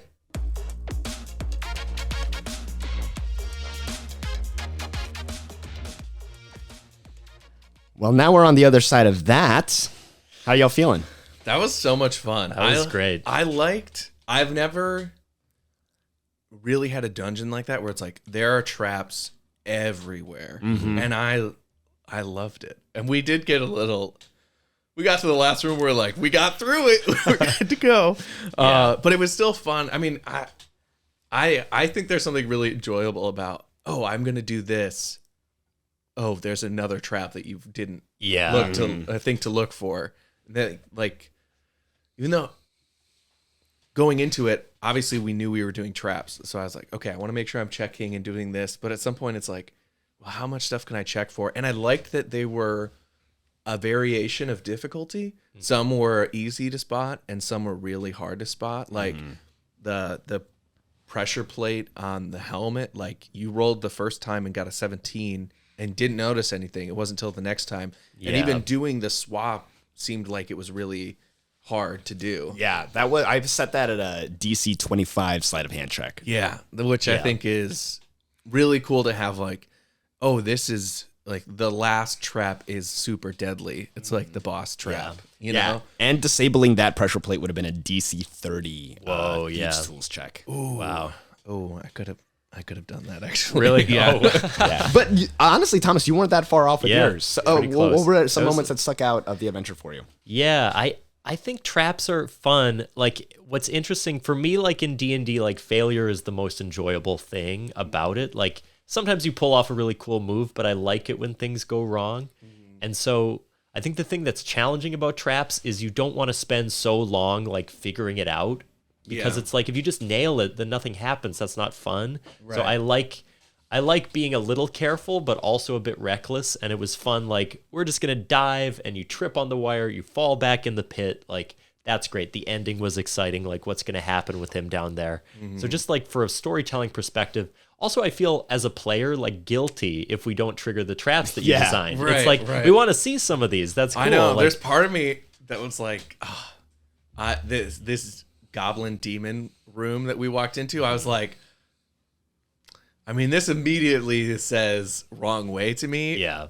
And I feel like our players, or like our characters would know that. But as a player, I'm like, but I do want to go down here. Like, I want to see what's down here. Which I will say is the fun thing about like doing it this way, because then we can ask Diego, what would have happened if we went left instead of right? Yeah, so if you had walked a lot, like between the demon masks, immediately, since you guys were coming from the right to the left, immediately, like kind of on the other side of the pit, would have been a second pit. Oh, so you guys would have, if you had walked up to the edge of the pit, you would have fallen in a separate hidden pit that would have plummeted you and done the same spike and poison damage. If you had come in from the left, because what's interesting is that all three of those portcullis's doors, all three of those tunnels were connected by that one long hallway that like kind of intersects all of them. Okay. So if you'd gone left through the portcullis's doors, you would have gotten to a little, basically like a holy water vending machine, which I had built in as like this will dispense exactly the amount of water that weighs exactly the same as the helm. That's funny. That's so cool. And so like if you'd given it a silver coin, it would have dispensed like a little bit of liquid, and then you would have, you might have gone to the right now, and then that's when you'd see the masks again, this time from the left to the right. Presumably what the trap that I'm going there for is like, if you're coming from the left to the right, you're going to try to jump it, and then you're going to make the jump. But that whole 5-foot area on the other side of the 10-foot trap is a even better hidden trap that is supposed to get you there. The demons were kind of like a bit of a red herring, but not too much, since it tells you. Yeah. Well, and it's interesting because it's like, we saw those demons and we're like, oh, we should turn back. But if we'd gone through them, we would have gotten to the water fountain. Yeah. So it would have been valuable to go that way. You also would have gotten it if you'd gone, again, like on those portcullis doors, if you just chosen the leftmost path. Right. We could have gone right out of those ones.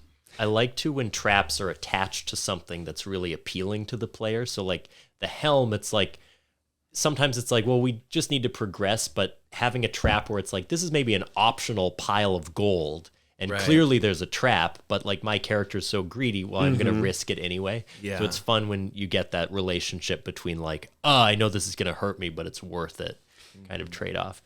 One thing in the research of this that I was really looking into, I really relied a lot on the Angry GM. We'll link their articles in the show notes, but they have 2 articles on traps that were really like illuminating. It's kind of like a teardown of the trap system and then an idea on how to make it better.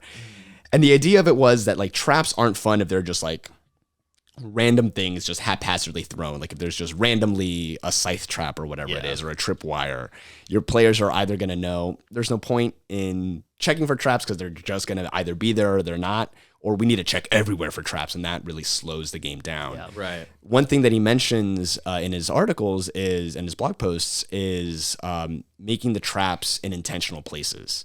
So as I was designing this dungeon, I'm imagining this is a place for only like the most devout of the most devout clerics. They would know all these things just by the nature of who they are. So this is a relatively easy way for them to navigate through. They know the symbology, they know the history, they know the religion. And these traps are kind of meant to be in places to trap or impede anyone who is not familiar with the teachings of Regalis. One thing that I really liked in the very first puzzle was how you handled us solving it, which was like we figured out that was a false teaching, and then it was just over. You didn't make us like read other teachings and try to determine, like, because I could imagine a thing where it's like, well, I wrote all these like things and I wanted you to, you just streamlined it in a good way. So it's like we figured it out. We can kind of riff our way through it and move on, which was fun. But you also like still let us know like which ones we knew were false, which was fun. It gave us information. I mean, we used that bronze brass thing for a couple jokes, so. But it was fun to have that knowledge like going forward, and also just adds to like, especially if this god is popular in this world, you know, carrying it through to other sessions. It's like, oh, we have this knowledge now. Yeah. And I imagine this would be like a completely different adventure if there had been a paladin of Regalis here, or if there had been a cleric of Regalis here, whatever it is. One thing I'm curious about is with a couple of these traps, I had a little bit of a click mechanism, which is another thing I borrowed from the Angry GM. The idea coming from Dark Souls, right? When you step on a trap in Dark Souls, it clicks and you have like a millisecond to react on like, are you going to dodge the arrow that's going to come out here, or, you know, et cetera, et cetera. And the idea that the Angry GM posits is give that click as an opportunity for reaction. You know, if you hit the deck on a trap that's going to trigger arrows to come at you, you now can do that check maybe with advantage or at a slightly lower DC. Because, or maybe if, you know, you decide to, you see a hole and one of the characters puts their shield up against it so that everyone can walk through, the arrows are going to like fire off, but they're going to hit the shield and bounce off of it. So it's this idea of like kind of making.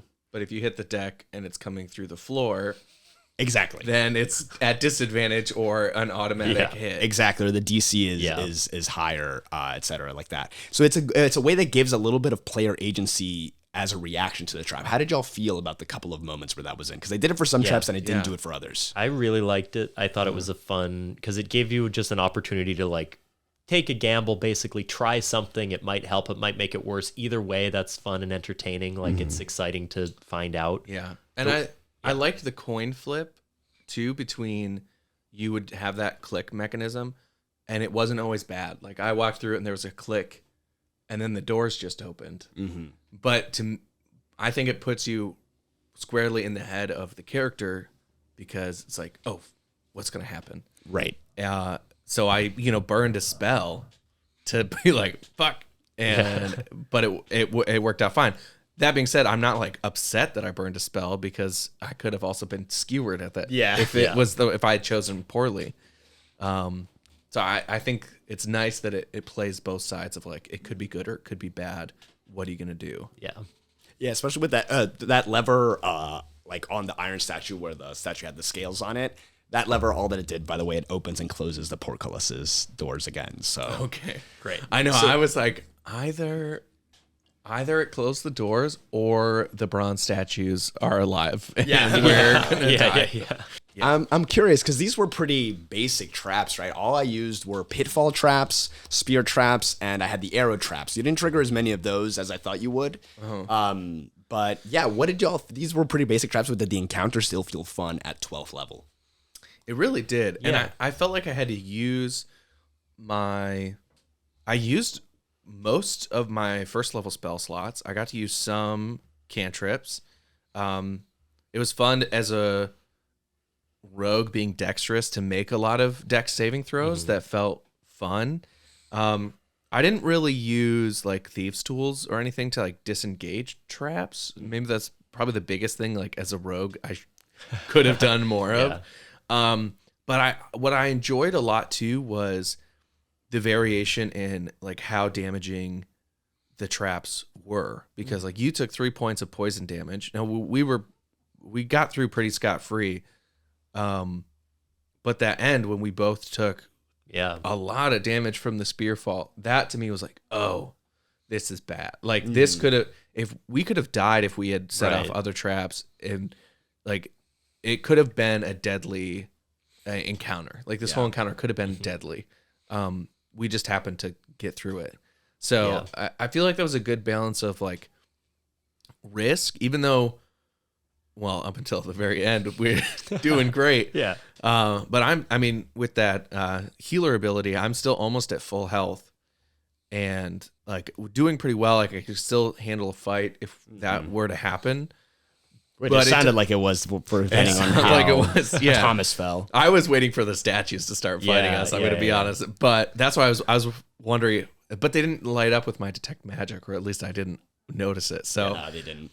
But I think, like, even though we were kind of okay by the time we got to the end, it still felt pretty threatening. Like, it felt like we had achieved a lot when we got to that final room. Yeah. How about you, Thomas? Yeah, I enjoyed it. I liked the traps. It was fun as a monk to be able to use some of those skills you don't always use, like moving around vertically and falling in different ways. Like, that was cool. Yeah, I thought the stakes raised, like the traps got more dangerous, and the ending was like a fun, like, final challenge. So that was good. I was thinking it might have been fun to have slight variations on like the style of consequences, if that makes sense. So like this trap triggers enemies that you have to fight, or this trap, like now the walls are closing in and you have a short time to escape. So that in like a larger dungeon, and this would maybe take like in a longer campaign, but just to give us a chance to like, oh, this is about like speed, this is about combat, this is about like mental perception, and so we have to challenge ourselves in different ways. But in terms of like a booby trap laden dungeon, I thought this was a really fun encounter. Yeah, and this encounter really relied on like mechanical traps. Obviously, there's like magical traps, like glyphs of warding and whatnot. And like you described, the walls closing in. That's a complex trap. And maybe if you guys want, we'll do those episodes in the future. Tweet at DNGN Busters Pod. Let us know, or DNGN or dungeonbusterspod@gmail.com, and send us what you think. But yeah, no, I would love to like try this again and figure out like, exactly like what if the whole room is a trap? What if these traps are more magical in nature? I think the thing that I find most challenging as a player with traps is, especially when you're podcasting, it's maybe different in a home game, but like I don't want to waste time like solving problems, and so I get self-conscious if I like don't have an idea right away, that I just have to act, like I have to do something, which I think is fun. But I think when there are a series of traps that like require us to sort of be smart, like in our podcast, there was one episode that we all got grumpy at each other about because there was like a number puzzle that we just couldn't figure out. It took us like 45 minutes. We just didn't do it.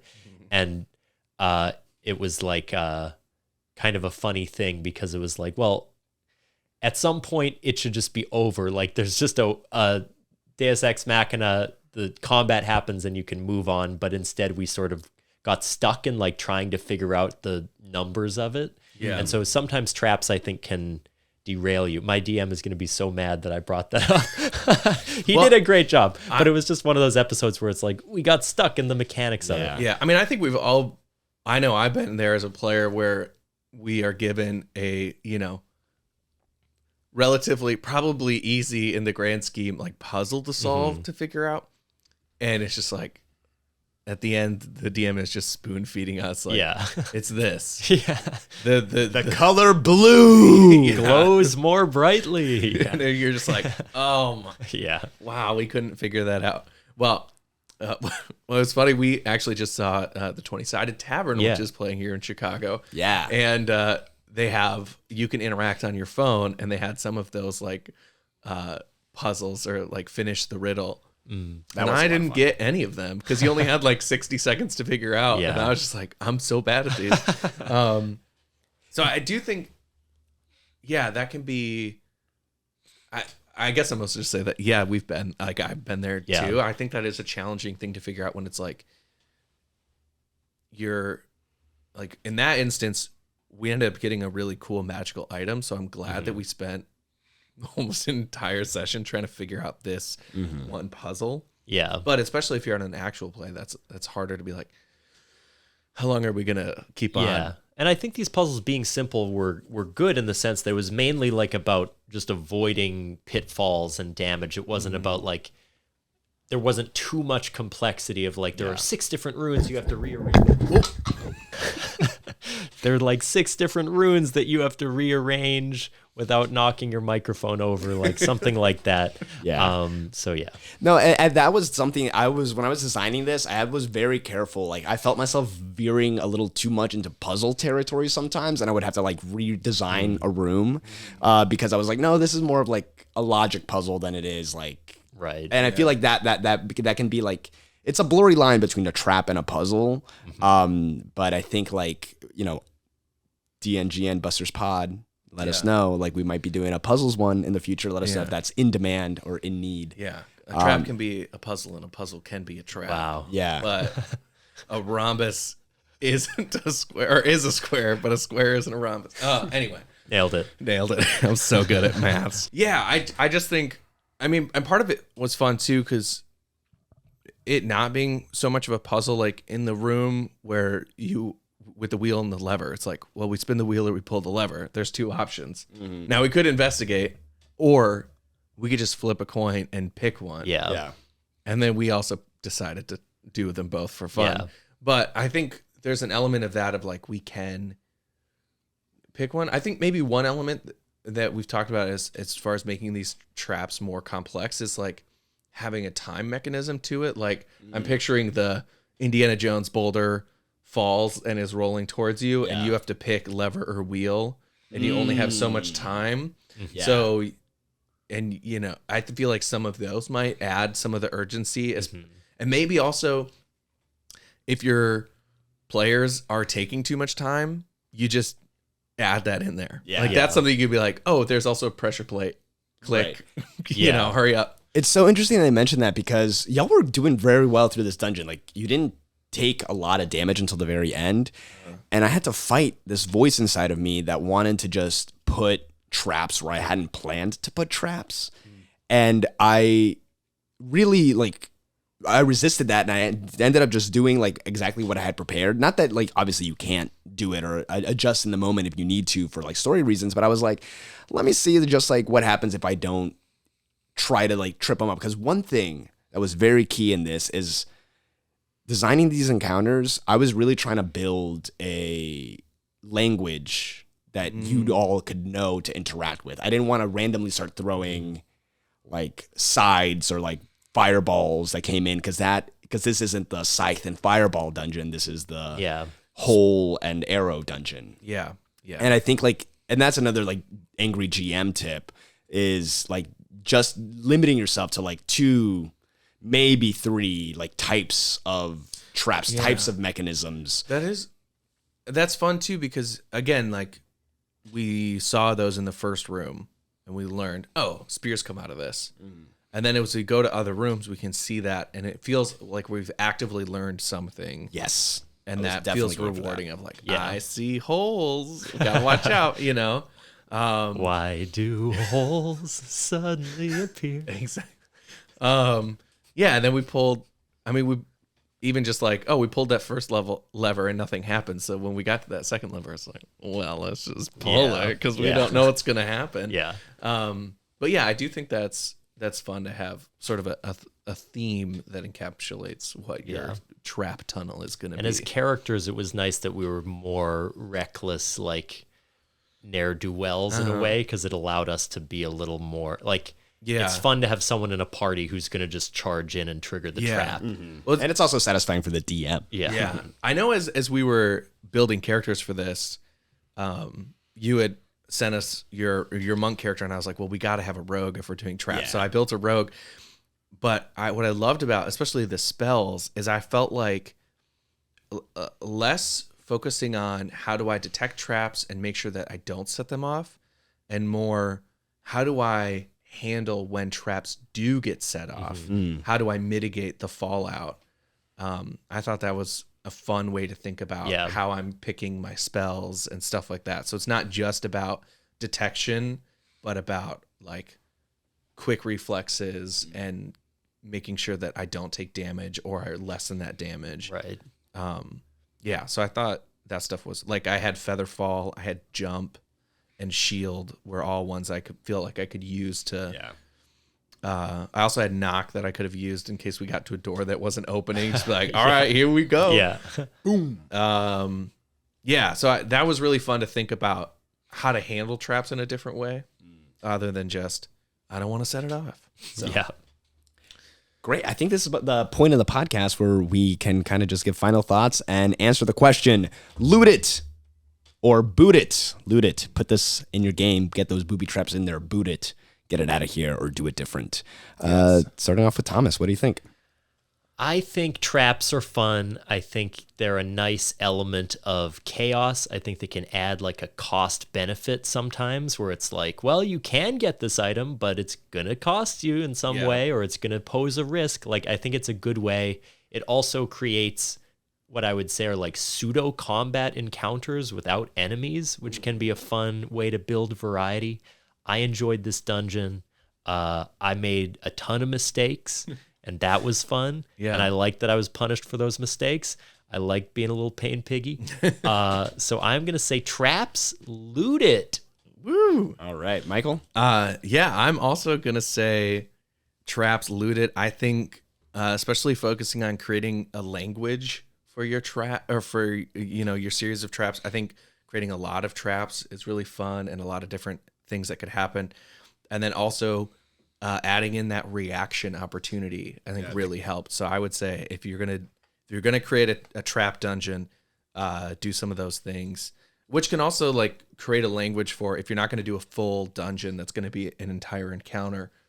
But if you have one of those earlier on in a campaign, you are creating that same language for how you DM traps in the future. So if you are running into one or two, in a random chest in a room, that might help your players know kind of how you treat traps and for sure and how to handle that. So yeah, that was so much fun and such a change from combat or social encounters. So it was really fun.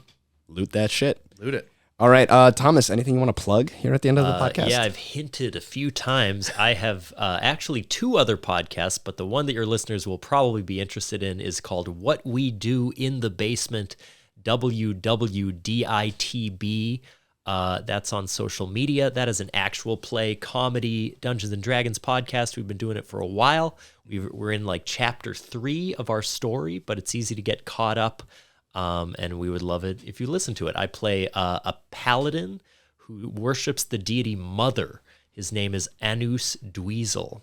So if that sounds interesting, he's kind of Norman Bates if you were a paladin, and it's pretty fun. Nice. And then I just launched a new podcast called Oops All Segments, which is just a straight up comedy podcast. We do a bunch of random segments every week, and I'm going to have Michael and Diego on very soon. Yeah, we're excited. I don't know when this comes out, but maybe it will already be out by then, or check them out. They're guesting in the near future. If we'll have a link to both of those podcasts in our descriptions, show notes down below. So go check all that stuff out. And to finish it all off, we do like to ask our guests as a player, like, do you have any advice for our audience as either maybe if they're a new player or creating a new character? What are some suggestions you have just maybe generally for playing D&D or like for creating a fun character? Yeah. I think creating conflicts in your character is really fun. And if you think of it from like an improv perspective, I like to have a character whose point of view is going to force them to make bad decisions sometimes. Like in improv, you're sort of taught to not be afraid of failure. And the most fun thing is when you like do the wrong thing. Mm-hmm. So if you decide, I really hate this particular type of creature, and you see one and you are overwhelmed by emotion and you chase after it, like that's going to lead to a fun, exciting encounter. So I think as players, you don't have to be the smartest character in the world. It can be fun to like screw yourself over, set yourself up for trouble, and then see what happens. Great advice. Mm-hmm. Excellent. Well, thank you all for tuning in for this episode of Dungeon Busters. And thank you, Thomas, for joining us. Thanks for having me. And we'll see you all next time. Thanks for tuning in. Bust you later.